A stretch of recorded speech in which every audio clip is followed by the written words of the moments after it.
Protest ಮಾಡಲಾಗ್ತಾ ಇದೆ. ಯತ್ನಾಳ್ರವರು ಕೂಡ ಇದೀಗ ಪ್ರೊಟೆಸ್ಟ್ ಅಲ್ಲಿ ಭಾಗಿಯಾಗಿದ್ದಾರೆ. ನೇಹಾ ಹತ್ಯೆ ಕೇಸ್ನಲ್ಲಿ ಒಂದು ಕಡೆ ಟ್ವಿಸ್ಟ್ ಮೇಲೆ ಟ್ವಿಸ್ಟ್ ಕೂಡ ಪಡ್ಕೊಳ್ತಾ ಇದೆ. ರಾಜ್ಯಾದ್ಯಂತ ಎಲ್ಲೆಡೆ ಬಿಜೆಪಿ ಕರೆಯನ್ನ ಕೂಡ ಕೊಟ್ಟಿತ್ತು ಹತ್ಯೆಯನ್ನ ಖಂಡಿಸಿ. ಅದರಂತೆ ಇದೀಗ ಪ್ರತಿಭಟನೆಯ ಕಿಚ್ಚು ಸಮಯ ಕಳೆದಂತೆ ಹೆಚ್ಚಾಗ್ತಾ ಇದೆ. ಇದೀಗ ಯತ್ನಾಳ್ರವರು ಕೂಡ ಈ ಒಂದು ಪ್ರತಿಭಟನೆಯಲ್ಲಿ ಭಾಗಿಯಾಗಿದ್ದಾರೆ.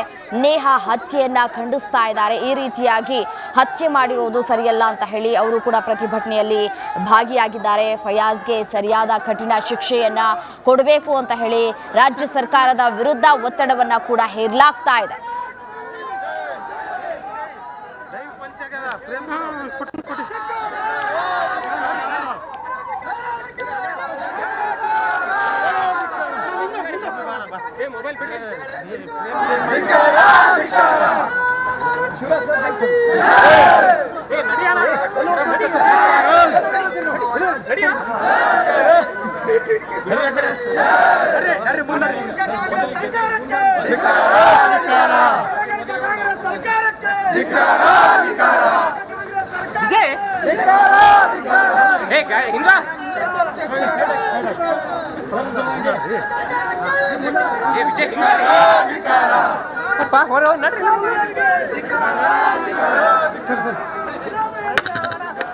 ಪಂಚಾಗಿದ್ಯಾ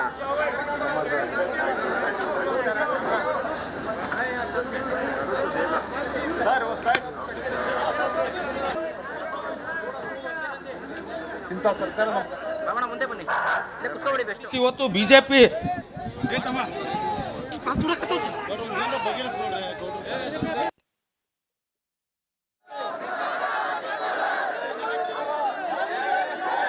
ಪ್ರಶ್ನೆ ಅವಾಗ ಆಗ್ತಾ ಇದ್ರು. ಆದರೆ ಇವತ್ತು ಅವ್ರ ಕಣ್ಮುಂದಿನ ಘಟನೆ ನಡೆದಿದೆ. ಮತ್ತೆ ಇದನ್ನ ನುಣುಚಿಕೊಳ್ಳುವಂತ ಮತ್ತು ಹತ್ಯೆ ಮಾಡಿದವರನ್ನ ಸೇಫ್ಗಾರ್ಡ್ ಮಾಡುವಂಥದ್ರ ಕಡೆ ಅವ್ರ ಸ್ಟೇಟ್ಮೆಂಟ್ ಇದು ಬಹಳ ಒಂದು ದುರ್ದೈವದ ಸಂಗತಿ ಮತ್ತು ಹಿಂದೂಗಳನ್ನ ತುಳಿಯುವಂತ ಕೆಲಸ ಕಾಂಗ್ರೆಸ್ನವರು ಮಾಡ್ತಾ ಇದ್ದಾರೆ. ಇದೆಲ್ಲ ಆಗಬಾರ್ದು ಅನ್ನುವಂಥದ್ದನ್ನ ಮುಂದಿಟ್ಟುಕೊಂಡು ಇವತ್ತು ಇಡೀ ರಾಜ್ಯಾದ್ಯಂತ ನಮ್ಮ ಭಾರತೀಯ ಜನತಾ ಪಾರ್ಟಿ ಈ ತಪ್ಪಿತಸ್ಥರ ಬಗ್ಗೆ ಕಠಿಣ ಕ್ರಮ ಕೈಗೊಳ್ಳಬೇಕು ಮತ್ತು ಮುಂದೆ ಈ ರೀತಿ ಘಟನೆಗಳು ನಡೀಬಾರ್ದು ಅನ್ನುವಂಥ ಸಲುವಾಗಿ ನಾವು ಹೋರಾಟಗಳನ್ನು ಮಾಡ್ತಾ ಇದ್ದೀವಿ. ನೇತೃತ್ವ ವಹಿಸಿರುವಂಥ ಮಾನ್ಯ ಸಂಸದರಾದ ಸನ್ಮಾನ್ಯ ಗದ್ದಿಗೌಡ ಸಾಹೇಬ್ರೆ, ಭಾರತೀಯ ಜನತಾ ಪಾರ್ಟಿಯ ರಾಜ್ಯ ಉಪಾಧ್ಯಕ್ಷರಾದ ನಮ್ಮ ಪಕ್ಷದ ಮುಖಂಡರೇ, ಕಾರ್ಯಕರ್ತ ಬಂಧು ಭಗಿನಿಯರು ಹಾಗೂ ಮಾಧ್ಯಮದ ಮಿತ್ರರೇ, ಇಡೀ ರಾಜ್ಯದ ತುಂಬ ಅಲ್ಲ ಇಡೀ ದೇಶದ ತುಂಬ ನೇಹಾ ಹಿರೇಮಠ್ ಅವರ ಕಗ್ಗೊಲೆ ಲವ್ ಜಿಹಾದ್ ಪ್ರಕರಣದ ಒಂದು ಭಾಗ ಆಗಿ ಇಲ್ಲಿ ನಡೆದಿರುವಂಥ ಪುಣ್ಯಮಲ್ಯ ಎಲ್ಲ ಒಂದೆರಡು ಕೇಸ್ ಅಲ್ಲ, ಇಡೀ ದೇಶದ ತುಂಬ ಈ ರೀತಿ ಕಳೆದ 16 ವರ್ಷ ಕೊಲೆಗಳು ಇತ್ಯಾದಿ ನಡೀತಾ ಇವೆ. ಈ ಸಂದರ್ಭ ನಾವೊಂದು ಯೋಚನೆ ಮಾಡಬೇಕು. ಯಾವುದೇ ಇದೊಂದು ವ್ಯಕ್ತಿ ಕಾರಣ ಅಲ್ಲ. ಈ ವ್ಯಕ್ತಿ ಹಿಂದೆ ಒಂದು ಷಡ್ಯಂತ್ರ ಇದೆ, ಒಂದು ಜಾಲ ಇದೆ. ಯಾವಾಗಲೂ ಯುದ್ಧದಲ್ಲಿ ಆ ಗನ್ ಯುದ್ಧ ಮಾಡಲ್ಲ. It is not the gun that fights, but it is the hand behind it that fights.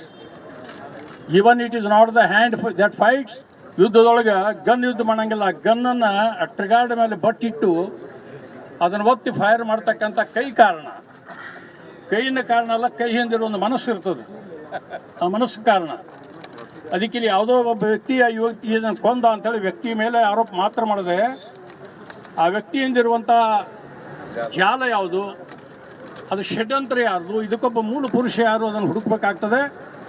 ಇದನ್ನು ಚಾಲೆಂಜ್ ಆಗಿ ತೊಗೊಂಡು ಭಾರತ ಸರ್ಕಾರ, ಕರ್ನಾಟಕ ಸರ್ಕಾರ, ಪೊಲೀಸ್ ಇಲಾಖೆಯವರು ಇದನ್ನು ಚಾಲೆಂಜ್ ಆಗಿ ತೊಗೊಂಡಿದ್ದಾರೆ. ಪಾಕಿಸ್ತಾನ ಜಿಂದಾಬಾದ್ ಅಂತ ಹೇಳ್ತಾರೆ ಮತ್ತು ಹನುಮಾನ್ ಚಾಲೀಸು ಪ್ರದರ್ಶನ ಮಾಡ್ಬೇಕಾದ್ರೆ ಅಲ್ಲೂ ಕೂಡ ಗಲಾಟೆ ಮಾಡ್ತಾರೆ. ಅದರಿಂದ ಈ ಸರ್ಕಾರ ಭಾಳ ವ್ಯವಸ್ಥಿತವಾಗಿ ಪಿತೂರಿ ನಡೆಸ್ತೈತೆ. ಈ ಸರ್ಕಾರವನ್ನು ಖಂಡಿಸ್ತೀವಿ, ಈ ಸರ್ಕಾರವನ್ನು ತೊಲಗಿಸಿ ಅಂತೇಳಿ ಈ ಒಂದು ಕಾರ್ಯಕ್ರಮ ನಮ್ಗೆ ಕೇಳಿದೆ. ಸರ್, ಈ ಘಟನೆನ ಬಿಜೆಪಿ ರಾಜಕೀಯವಾಗಿ ಬಳಸ್ಕೊಂತ ಇದೆ ಅನ್ನೋಂಥದ್ದು ಆರೋಪ ಸರ್. ನೋಡಿ, ಇದು ಒಂದೇ ಘಟನೆಗೆ ನಾವು ಮಾಡ್ತಾ ಇಲ್ಲ. ಯಾವಾಗಾದರೂ ಕೂಡ ಹಿಂದೂ ಮೇಲೆ ಏನೇ ಗಲಾಟೆ ಆದರೂ ಕೂಡ ಮಾಡ್ತಾ ಇದ್ದೀವಿ. ಅದೇ ರೀತಿ ಇವತ್ತು ಮಾಡ್ತಾ ಇದ್ದೀವಿ.